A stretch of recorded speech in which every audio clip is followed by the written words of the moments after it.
So ही situation काय होती जर तुम्हाला बघायचं असेल तर त्यासाठी तुम्हाला पहिली माझी बॅक स्टोरी जाणून घ्यावी लागेल.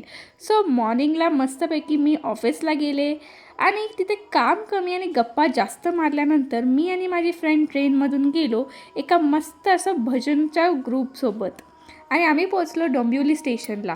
तिकडून मी घेतलं तिकीट आणि त्यानंतर माझ्या लक्षात आलं की मी दादरवरून डोंबिवलीपर्यंत विदाऊट तिकीट आले होते. घरी येऊन बघते तर हे काय चाललं होतं, तर घरात घुसली होती पाल.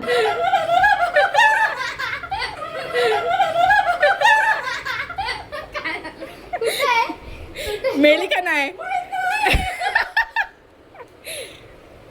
मानत जा बघ बघून ये, झाडू नये असं करून ये, तिला झाडू न करून ये ना. मी चपात्या नाही करू शकणार तिथं. राहू दे, नाही गेलं तरी चालेल. बाहेरून मग अगं मेली दीदी, जा ना बघून ये. मेलीच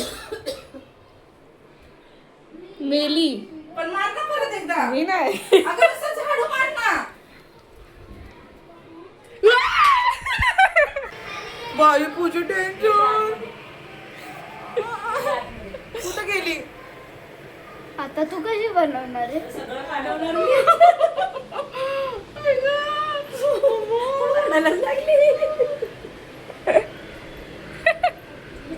चपाती बनवेपर्यंत नाही, आणि मी खाली कशी बसून, मी किचन ओट्यावर बसून बनवणार. सो खूप परिश्रमानंतरही दिदूच्या फ्रेंडला ती पाल भेटली नाही. ॲट द एंडला स्प्रे मारला, सगळं सामान काढलं, बट तरीही we were not able to find that lizard. So त्यानंतर मग दिदूने तिथे वेट करायचं ठरवलं. त्यानंतर अंकल आला. अंकलने असं प्रिटेंड करायला सांगितलं मला की पाल गेली असं दिदूला सांग. त्यानंतर दिदूने चपात्या केल्या आणि आम्ही मस्त जेवण केलं आणि आम्ही गेलो मस्त रॅकेट खेळण्यासाठी खाली. भरपूर दिवसांनी रॅकेट खेळली.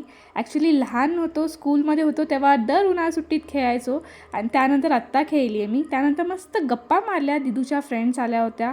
सो त्यांच्याशी मस्त गप्पा मारून झाल्यानंतर आम्ही पोहोचलो घरी रिटर्न. आणि घरी रिटर्न पोहोचताच आम्हाला भेटली पाल.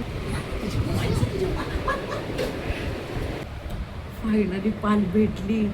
मी खूप घाबरले होते. आता म्हटलं पाल भेटते का नाही, पण आता झोपू शकते शांत.